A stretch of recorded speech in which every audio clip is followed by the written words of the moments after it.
Hello everyone, welcome to my YouTube channel. My name is कुलेफिशा। जैसा कि आप सभी को पता है, हम बीए प्रोग्राम कर रहे हैं। बीए प्रोग्राम का सेमेस्टर 4 एंड हिंदी सी कर रहे हैं। ओके। और हिंदी सी का हमारी यूनिट नंबर 1 कवर हो चुकी है एंड यूनिट नंबर 2 भी कवर हो चुकी है। अब हमारी यूनिट नंबर 3 चल रही है और यूनिट नंबर 3 का चैप्टर नंबर भी 3 है। मतलब आज हमारी यूनिट नंबर 3 कंप्लीट हो जाएगी। इस यूनिट में सिर्फ 3 ही चैप्टर हैं जो कि आज हम कंप्लीट कर देंगे। ओके। तो आज हमारी यूनिट नंबर 3 भी कंप्लीट हो जाएगी। और मैं आपको बता दूं, मैं अपनी हर वीडियो में नीचे डिस्क्रिप्शन बॉक्स में उससे रिलेटेड हर चैप्टर डालती हूँ। जैसे कि मैंने हिंदी की आज वीडियो डाली, तो हिंदी की जो वीडियो होगी ना, उसके डिस्क्रिप्शन बॉक्स में हिंदी की सारे चैप्टर आपको अवेलेबल होंगे। चैप्टर नंबर 1 से टिल नाउ तक जो मैंने आज डाली है, उस तक सारे चैप्टर आपको अवेलेबल मैं करवा देती हूँ डिस्क्रिप्शन बॉक्स में। ओके। अगर आपको कोई भी वीडियो पुरानी देखनी है तो आप डिस्क्रिप्शन बॉक्स में जाके देख सकते हैं। और प्लीज़ लाइक एंड शेयर ज़रूर कीजिए ताकि मुझे भी मोटिवेशन मिले। और एक लड़की ने मुझे कमेंट किया था, आई डोंट नो वो लड़की है या लड़का है, बट है स्टूडेंट। उन्होंने बोला कि मतलब बहुत थैंक यू बोला फॉर मी। मुझे बहुत अच्छा लगा। Thank you for your comment. I really like your comment. Okay, चलो फिर आज का हम चैप्टर स्टार्ट करते हैं। ओके। आज के चैप्टर का नाम है हमारे गेहूं और गुलाब। गेहूं और गुलाब चैप्टर का नाम है। एंड देन लिखा है राम वृक्ष बैनीपुरी। राम वृक्ष बैनीपुरी जो लेखक हैं, उन्होंने ये चैप्टर लिखा है। अब उनका थोड़ा सा जीवन परिचय दे रखा है राम वृक्ष बैनीपुरी का। तो फर्स्ट हम जीवन परिचय देखेंगे, जैसे हम ऑलरेडी देखते हैं हमेशा की तरह। राम वृक्ष बैनीपुरी का जन्म 1899 में हुआ और इनकी मृत्यु 1968 में हुआ। 1968 में इनकी मृत्यु हो गई और इनका जन्म 1899 में हुआ। और इन्होंने 68 वर्ष अपनी आयु जी। 68 वर्ष में इन्होंने अपने जो हिंदी साहित्य है उसमें बहुत बड़ा योगदान दिया। अपने पूरा जीवन हिंदी साहित्य को दिया और अपनी बहुत बड़ी योगदान उसमें दिया हिंदी साहित्य को। ओके। अब उन्होंने क्या क्या लिखा हिंदी साहित्य में?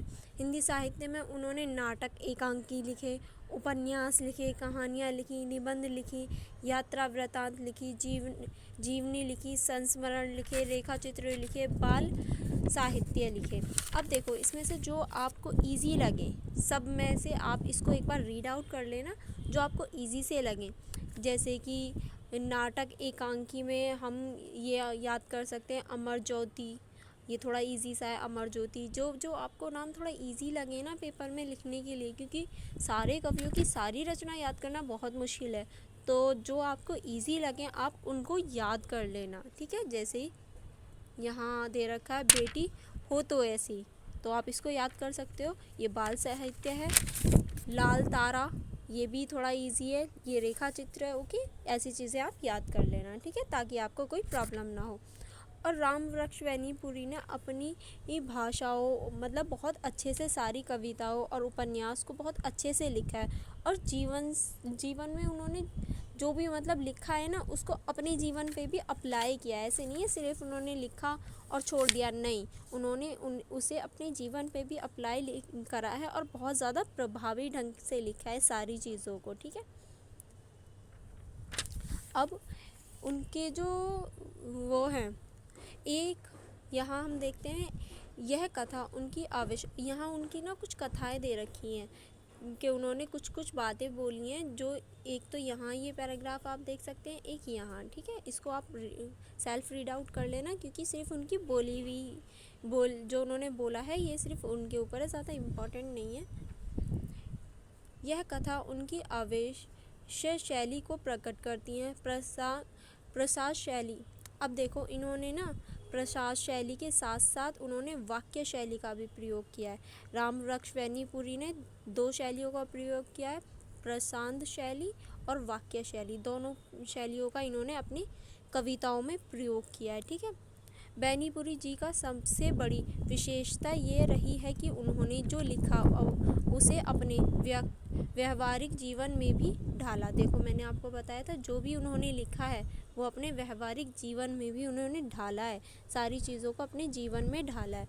अब 1950 की जो स्थिति थी उस समय के बारे में ये बता रहे हैं, उस समय की ये स्टोरी है, ठीक है, उस समय के ऊपर ही लिखी गई है।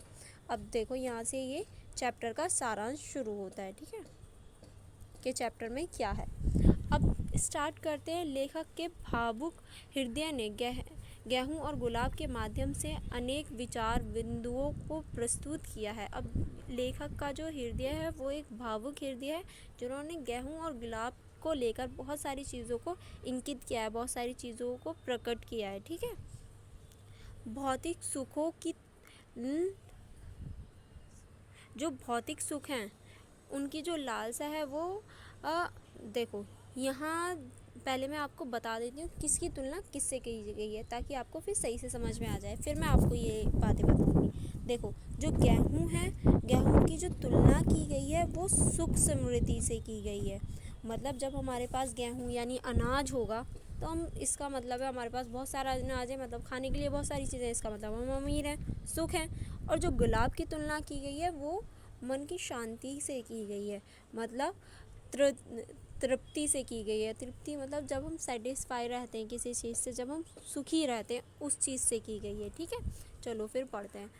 भौतिक सुखों की लालसा में अचेत हो रही हमारी भावनाओं को जागरूक करने का सफल प्रयास किया है। गेहूँ भौतिक सुख समृद्धि का प्रतीक है, जबकि गुलाब मानव तृप्ति का, और जो मानव वो है गुलाब वो मानव तृप्ति का। गेहूँ खाने की वस्तु है जो शरीर को पुष्ट बनाती है, मतलब शरीर को ताकतवर बनाती है। गेहूँ एक खाने की वस्तु है जो शरीर को मजबूत बनाती है, और गुलाब सूंघने की वस्तु है जो मानव को, मतलब जब हम अच्छी चीज़ सूंघते हैं तो मूड थोड़ा फ्रेश हो जाता है ना, उस टाइप से, जो मानव को खुशी देती है। गुलाब ऐसी चीज़ है, ठीक है। अब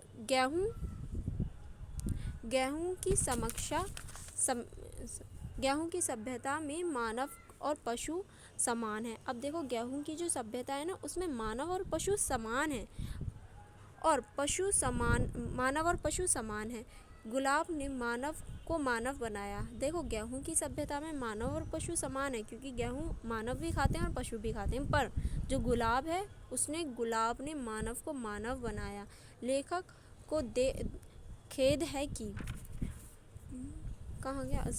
लेखक को खेद है कि गेहूं के लिए मैदान जोते जा रहे हैं। अब देखो जब गेहूं है, गेहूं उगाने के लिए मैदान तो जोते जाएंगे और फिर पेड़ कटेंगे, उसे मैदान को साफ किया जाएगा, और शरीर की आवश्यकताएं मानसिक वृद्धि को दावा देती है। अब शरीर की जो आवश्यकताएं हैं, बताओ हमारे शरीर की इतनी सारी आवश्यकताएं हैं, उसको पूरा करने के लिए कुछ ना कुछ तो करते हैं, जिसकी वजह से हम जंगल काटते हैं।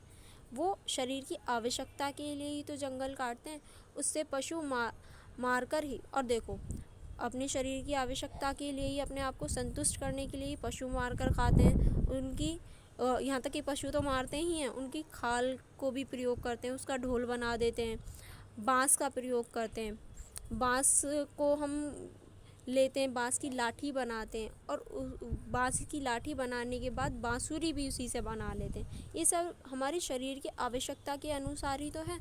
मानव शरीर पशु शरीर नहीं है। अब देखो ये यहाँ कह तो रहे हैं कि मानव शरीर और पशु शरीर दोनों एक जैसे हैं, पर ये यहाँ ये भी कह रहे हैं कि मानव शरीर पशु शरीर नहीं है। क्यों नहीं है? क्योंकि पशु की तरह उसका पेट और मानस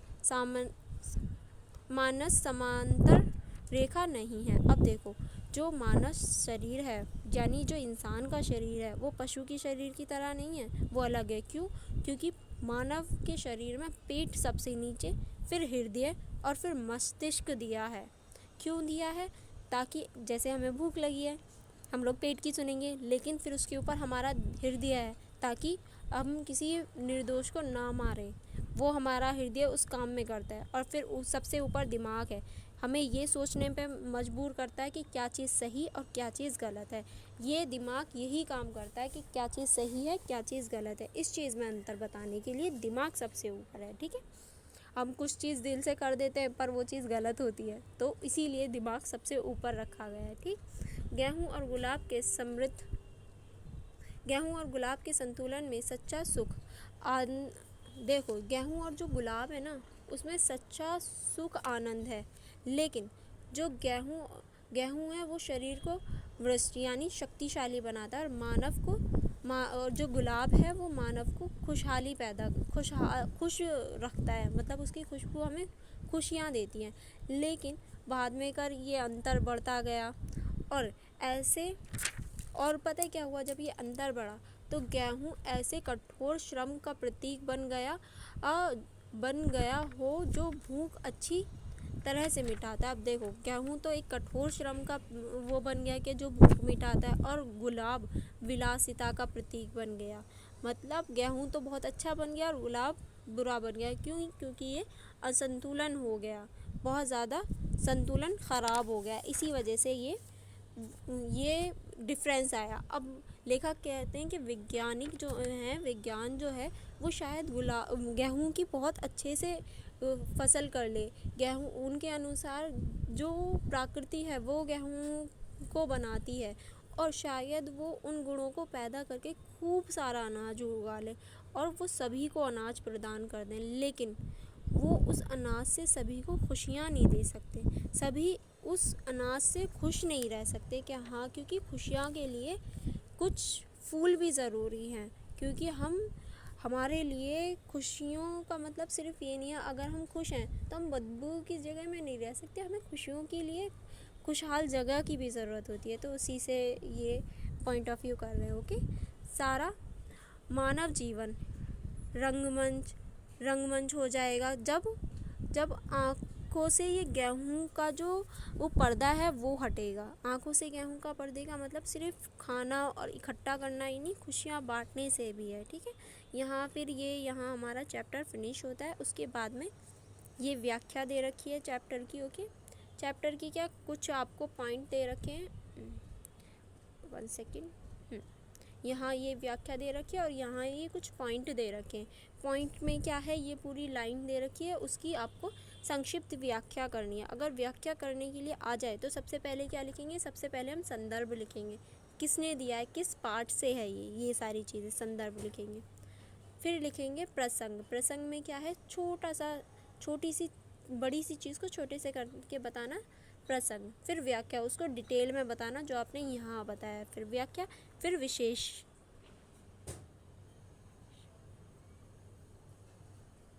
एंड देन नेक्स्ट पॉइंट यहाँ से शुरू हो रहा है, फिर सेम चीज़ें हैं, ठीक है। मैं आपको दिखाती हूँ, आप लोग इसको देख लो ध्यान से एक बार। और ये आपने अगर स्टोरी पढ़ ली है तो ये आपको इजीली समझ में आ जाएंगी, ठीक है। ये यहीं तक है। फिर उसके बाद में अभ्यास के लिए कुछ प्रश्न दे रखे हैं। यहाँ 5-6 प्रश्न हैं जो आप देख सकते हैं, और आपको देखने से ही पता चल जाएगा कौन सा इम्पोर्टेंट है और कौन सा नहीं, ठीक है।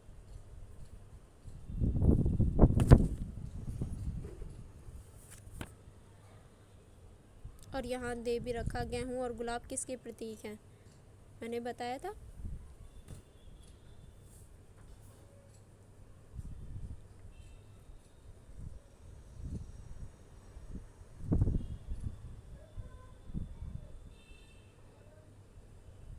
ये सारे क्वेश्चन ही हैं। एंड देन यहाँ हमारा चैप्टर ख़त्म होता है, यानी आज हमने यूनिट 3 भी कंप्लीट कर ली। आज हमारी यूनिट 3 कंप्लीट हो गई है, कल हमारी यूनिट 4 स्टार्ट होगी। ओके, यूनिट 4 स्टार्ट करेंगे हम कल। आज हमारी यूनिट 3 कंप्लीट हो गई है। अगर आपको कोई भी क्वेरी हो तो आप मुझको कमेंट बॉक्स में पूछ सकते हैं, और प्लीज़ लाइक भी किया करो, जो देखता है प्लीज़ लाइक किया करो। Okay, thank you so much.